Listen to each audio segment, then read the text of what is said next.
Oi, turma, tudo bem? Voltamos com a matéria Desenvolvimento Humano 1 para ministrar com vocês.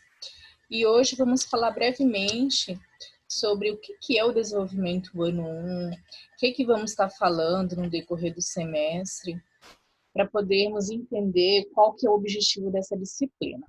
Então, aqui nos indicadores de estudo, ele traz umas 3 perguntinhas. O que é desenvolvimento humano? E como esse estudo evoluiu, o que os cientistas do desenvolvimento estudam, processos de mudança e estabilidade em todos os domínios e aspectos, que tipos de influência fazem uma pessoa ser diferente da outra. Então, tudo isso nós vamos estar vendo no decorrer desse semestre e também dessa disciplina, tá? Então, quais são as 4 metas da psicologia do desenvolvimento? Descrever. Exemplo, quando as crianças pronunciam suas primeiras palavras. Prever. Exemplo, o atraso no desenvolvimento da linguagem afeta a fala. Explicar como que essas crianças aprendem a usar a linguagem. Modificar. Exemplo, a terapia pode ajudar nos atrasos da fala. Então, tudo isso nós vamos estar vendo no decorrer dessa disciplina. Nós já havíamos falado em sala também, no semestre anterior, sobre como o desenvolvimento ele vai estudar a base, né, de todo o processo, tanto de criança, adolescente, jovens e adultos. Então, as 4 metas da psicologia do desenvolvimento é descrever, prever, explicar e modificar. E os domínios do desenvolvimento, né? Quais que são as mudanças e estabilidade? O desenvolvimento físico, corpo, cérebro, sentidos, habilidades motoras e saúde. Qual que é o desenvolvimento cognitivo? Aprendizagem, memória, julgamento moral, linguagem, pensamento e criatividade. E o desenvolvimento psicossocial, que é a personalidade, vida emocional e relacionamento. Então, são 3 domínios. Então, se perguntar para vocês, quais os 3 domínios do desenvolvimento? Desenvolvimento físico, cognitivo e psicossocial. Aqui, pessoal, vem falando sobre a construção social, né? Já vimos falado que o ser humano ele não é um ser humano isolado. Então, como que vai variar essa construção social? Varia conforme a cultura, conforme as gerações, né? Conforme ele foi inserido nesse meio. Então, há várias variações aí. Aqui é uma tabelinha do período do ciclo de vida. Todo esse material consta no livro Desenvolvimento Humano 1. Então, aqui é de uma forma resumida para vocês verem, tá? As influências que podem estar ocorrendo no desenvolvimento humano. Prof, o que influencia?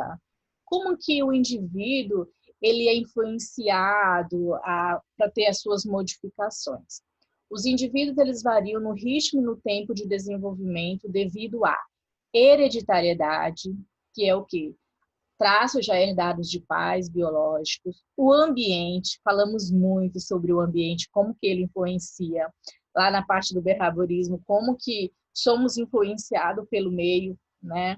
Então, o ambiente, as influências físicas e sociais, e a maturação, que são sequências naturais de padrões físicos e comportamentais, que isso já está ali no desenvolvimento do indivíduo. E aí aqui vem a parte de desenvolvimento familiar, né? O que é família? Quais são as mudanças? Então, até aqui o autor pontuou que é família, depende, porque nós vamos ver vários tipos de família, né? Diferente da que a gente está acostumada com o conceito de família. Então, nós vamos ver mais alguns termos sobre o que é família e quais os tipos de família. Então, aqui a gente está vendo família nuclear. O que é família nuclear? São 2 gerações, pais e filhos, que vêm pais que trabalham, enteados, pais solteiros, lares de gays lésbicas. Então, é uma família de 2 gerações, independente, pessoal, de hétero ou homoafetivo, tá? Família estendida. Prof, o que é família estendida? Pelo próprio conceito, já está falando que é extensa. Então, inclui avós, primos, tios, tias, né? Os papéis sociais são flexíveis, porque mora todo mundo junto, o filho não sabe quem ouve, se é o pai, se é o tio, então aí não tem um padrão. E vem se tornando menos comum. Por quê? Na atualidade, a maioria dos jovens, né, pretendem morar só, ou se casa não quer morar com sogra. Então, essa família estendida, ela é bem...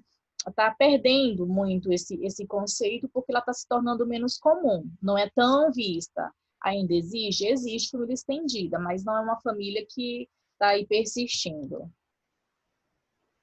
E aqui, pessoal, vamos falar dos contextos de desenvolvimento social e econômico. O que isso inclui, né? Inclui a parte de renda, educação e ocupação. Crianças pobres estão propensas a ter problemas emocionais e comportamentais, não realizar o potencial cognitivo, apresentar desempenho escolar mais fraco. E isso, pessoal, é algo assim que notório, né? É notório uma criança que não tem uma boa base familiar em questão financeira. Até a inteligência que nós já havíamos falado sobre, ela é desenvolvida com uma forma mais retrógrada em alguns aspectos, né? Ele pode até desenvolver, sim, mas há uma maior dificuldade nesse sentido.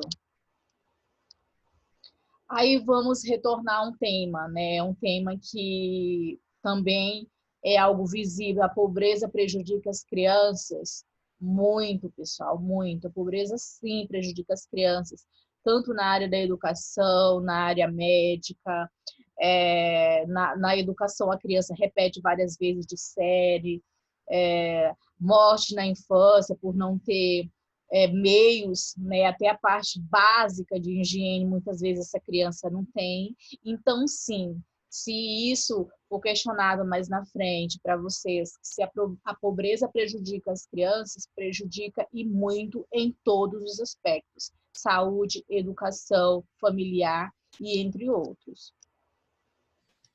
E aqui vamos falar de fatores de riscos, né? Existem vários fatores de risco relacionados à pobreza, né? Viver em áreas de índice de desemprego, como eu posso citar Rio de Janeiro, nas favelas, ou até mesmo na cidade, alguns bairros mais, né, afastados, onde não tem emprego e o desemprego é muito maior, não tem apoio social. Então, tudo isso são fatores que vai estar ali relacionado à pobreza e o aumento das consequências negativas, né? Tanto na parte da educação, quanto na parte de saúde. Vai ser prejudicado essas duas etapas. E aqui, pessoal, sobre a cultura, né? Cultura é algo muito forte. Devemos falar da cultura porque a cultura é um modo de vida.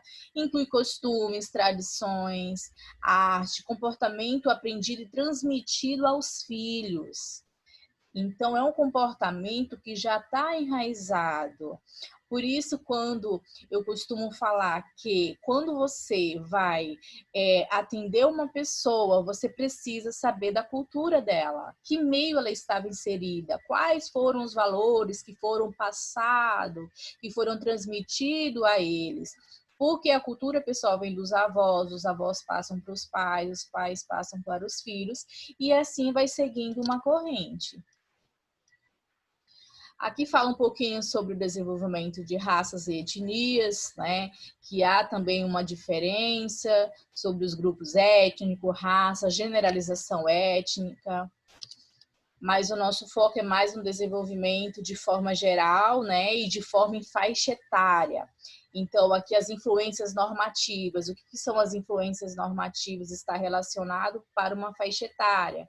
Maturacionais fixadas no tempo, puberdade ou menopausa. Isso são influências normativas etárias, que todas as crianças, né, as mulheres que chega nessa parte aqui, ela vai passar por esse processo. E vamos falar também sobre as influências não normativas, que são os eventos, pessoal, que afetam a vida dos indivíduos, ou seja, que não está dentro do padrão esperado. Por exemplo, puberdade aos 20, casamento na adolescência. Não é algo que é para ser. Então, ele já não entra mais na parte normativa, ele entra na parte não normativa. Efeitos atípicos, defeito de nascimento, ganhar na loteria, né? Então, são algo fora a parte aí, esses eventos atípicos. E aqui, pessoal, sobre o empreending, né, que é o investimento sobre o nascimento e primeiro objeto em movimento, geralmente a mãe. Então, é o primeiro afeto aonde a criança ou até mesmo o animal, ele tem o primeiro objeto ali que ele busca é a sua mãe, que é a pessoa que está mais próxima dele. Aqui falando sobre a cronologia das influências e períodos críticos e sensíveis. O que é período crítico, né? Como que podemos avaliar o período crítico? O período crítico, ele é o tempo específico em que um evento ou sua ausência tem impacto específico no desenvolvimento. E o período sensível é o período no desenvolvimento da criança quando ela é particularmente responsiva a certas experiências. Então, pessoal, esse primeiro capítulo, ele é para dar uma base geral do que vai ser estudado no decorrer do semestre, no decorrer desse livro, que ele é tudo sequencial. Então, se o desenvolvimento humano, ele é afetado pela cultura, ele é afetado pelo nível social e econômico, ele é afetado por morar em um lugar de extrema pobreza. Então, esse desenvolvimento, ele tem vários aspectos que pode estar prejudicando. Então, não é apenas um fator. O desenvolvimento daquela criança foi afetada por tal fator. Na maioria das vezes, é muito mais do que um fator, né? Porque a cada situação, a criança reage de uma forma. Nós vimos que uma criança que passa por um processo de dificuldade no início, mas que depois ela consiga se reerguer, ter um lugar bom para morar, ter uma família que cuide, ter o afeto, ter o apoio social, ela pode se reerguer, pode modificar esse comportamento, ele pode sofrer uma transformação muito positiva. E, ao contrário, uma criança que estava em um lugar muito confortável, com uma saúde boa, uma educação boa, e vai para um outro patamar de extrema necessidade, ele também sofre. E vai para uma situação também de forma negativa para esse desenvolvimento. Então, o que eu quero passar para vocês é que o desenvolvimento ele é muito amplo, ele depende de vários fatores. E o desenvolvimento humano que eu estou falando não é o físico, viu, que a gente viu no início. É todo o aspecto físico, cognitivo e psicossocial. Então, ele envolve todos esses 3 domínios, que no início a gente viu o questionamento que os cientistas estão estudando para verificar mais a fundo sobre esse processo. Então, é notório, né? Muitas coisas que a gente vai estar vendo nessa disciplina, é notório que há uma interferência, né? É algo visível, como o autor coloca, que crianças que estão em bairros que há o desemprego muito grande, que não tem o básico da alimentação, que não tem o apoio social, ele vai ter ali um desenvolvimento bem retrógrado em todos os sentidos, né? Não só na parte cognitiva lá da inteligência, de aprender, não. Na parte física e na parte psicossocial também. E na parte da cultura, como que os pais, né, passam para essas crianças, como que é a visão dessa criança em relação ao mundo, em relação ao outro. Então, tudo isso nós devemos observar para poder termos, né, uma visão do que o outro pensa, qual que é a percepção do outro. Por isso que é muito forte a questão do histórico da pessoa, onde nós devemos buscar essas informações. Porque é amplo, né? Ele vai falar de família, vai falar de cultura, vai falar de onde viveu, como que era a sua infância, como que era a sua escola, como que era o seu processo de saúde, se ele tinha médico, se não tinha, né? Então, tudo isso ele é voltado para uma forma onde é amplo essa visão de desenvolvimento humano, não é simples, não é um fator, né? E aqui, voltando aqui nessa parte das influências, existem várias influências não normativas. Eu quero citar uma influência não normativa para vocês, que é algo muito forte, de crianças que perdem pais muito cedo. Não está dentro das influências normativas, isso é não normativa, são influências que afetam a vida dos indivíduos que ele não esperava aquilo, certo? Então, por exemplo, você vai atender uma criança que perdeu os pais muito cedo. Outro exemplo que eu falo é perder um membro do corpo, ou amputar a perna, o braço, algo muito cedo, que isso é uma influência não normativa, é um evento que afetou a vida desse indivíduo. Então, quando você vai ouvir essa pessoa, ele tem várias coisas para te falar dessas influências não normativas que surgem na vida dele. Quantas crianças que não perderam os pais muito cedo, ou que precisaram amputar um membro do seu corpo muito cedo, que foi uma influência não normativa que afetou o desenvolvimento dele nos 3 domínios que nós vimos no início, é algo que nós devemos colher a fundo isso, né? É o que a gente vai ouvir essa criança, vai ouvir essa pessoa, se já for um adulto, para verificar quando que aconteceu essa influência não normativa, como que foi o impacto que causou nos 3 domínios, psicossocial, no físico e no cognitivo. Como que essa pessoa enfrenta essa situação na atualidade, ou seja, no momento que você vai estar atendendo ela.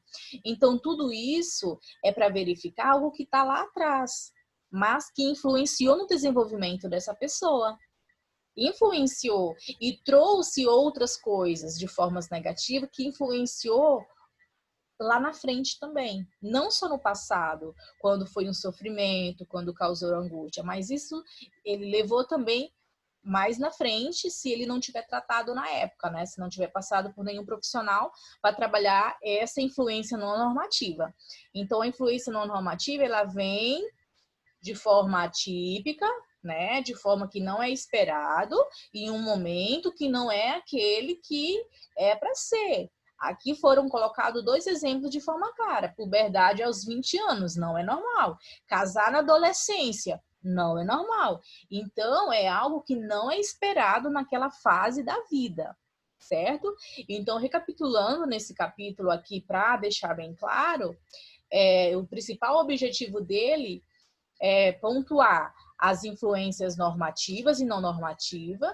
Não normativas é o que eu acabei de falar agora, que é algo atípico, que não é esperado do momento.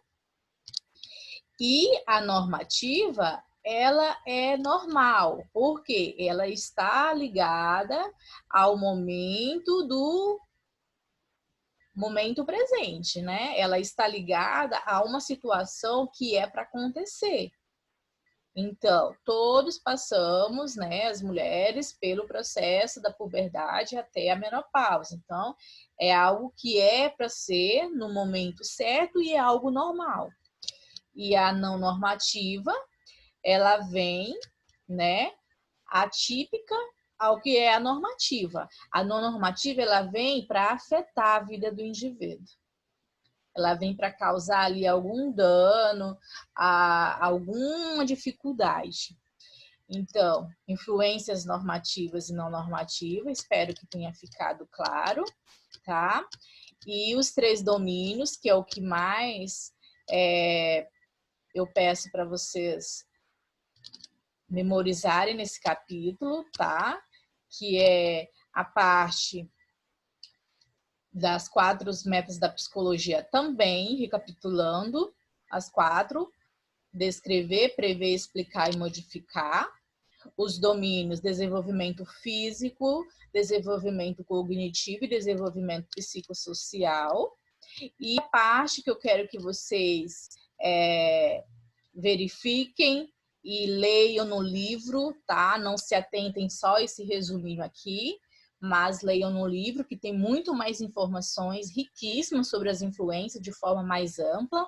Então, aqui ele pontua as influências do desenvolvimento, a hereditariedade, o ambiente, a maturação, que são coisas também que vai estar ali modificando, alterando a questão do comportamento. Quero que vocês prestem atenção nas famílias, tá? Na família nuclear, na família extensa, que são 2 tipos de família diferentes sobre como a questão social, isso vai trazer algumas dificuldades aí para a criança em questão de renda, educação e ocupação, como a pobreza, como os lugares mais difíceis prejudica o desenvolvimento da criança de forma geral, tá? De forma geral, não é só um domínio. Os fatores de risco que está relacionado a esse desenvolvimento, que é a falta de apoio, viver em áreas com alto índice de desemprego, os contextos da cultura, que é algo muito forte, que precisa ser visto com mais tranquilidade, com mais ênfase no livro, que é como a cultura, os costumes, as tradições pode ser passado para os filhos, e isso vem influenciar, né, na vida adulta, influenciar na adolescência, as influências normativas, já falei com vocês, as não normativas também, e os períodos crítico, período sensível, né, dessa fase. E aqui, pessoal, vem a parte de modificação do desempenho, aquilo que perguntaram, né, quando que o indivíduo para de desenvolver não existe, só na finitude, só no falecimento. Então, a plasticidade acompanha todo o ciclo de vida, mas sem limites, né, os limites, o progresso da gene, vocês vão ver isso em fisiologia, se não já viram, ou anatomia, mas o restante, em questão de desempenho, comportamento, ele persiste até o falecimento. E aqui vem os 7 princípios básicos. Esses 7 princípios básicos, eu só vou citar eles, tá? Vejam no vídeo e o resumo disso tudo e se atentem ao livro, tá? Para poder ter de forma mais ampla esse conteúdo e realmente entender a fundo. Então, essas 7 abordagens é debate sobre o ciclo da vida. Então, ele fala que o desenvolvimento ele é vitalício, ele é multidimensional, ele é multidirecional, as influências relativas de mudanças biológicas e culturais sobre o ciclo de vida. O desenvolvimento envolve mudanças na alocação de recursos, o desenvolvimento revela plasticidade, o desenvolvimento é influenciado pelo contexto histórico e cultural, né, pessoal? Então, isso aqui tudo envolve o desenvolvimento, ele tem várias fases, e eu espero que todos, né, tenham entendido o básico disso tudo, e se atentem a alguns termos no livro, para poder ter de forma mais ampla, e o que mais chamar a atenção de vocês, vocês tenham mais acesso. Tá? Então, o que mais chama a atenção é que o dos desenvolvimentos que eles mais pontuam, que é o que a gente falou no início, o desenvolvimento é influenciado pelo contexto histórico e cultural. Isso não é novidade para vocês, porque eu já venho falando desde o primeiro semestre. Quanto o histórico de vida, quanto a cultura, quanto a base familiar é importante e influencia no desenvolvimento. Então, nessa disciplina, a gente vai ver por etapa, vamos ver mais a fundo e vocês vão entender mais por que que a psicologia, ela frisa bastante que todo o meio, todo o contexto histórico, ele tem uma carga muito forte no desenvolvimento de cada ser humano. Tá, pessoal? Então, espero que vocês tenham entendido o básico desse primeiro capítulo. No segundo capítulo, a gente vai entrar mais a fundo em cada etapa. Tudo bem?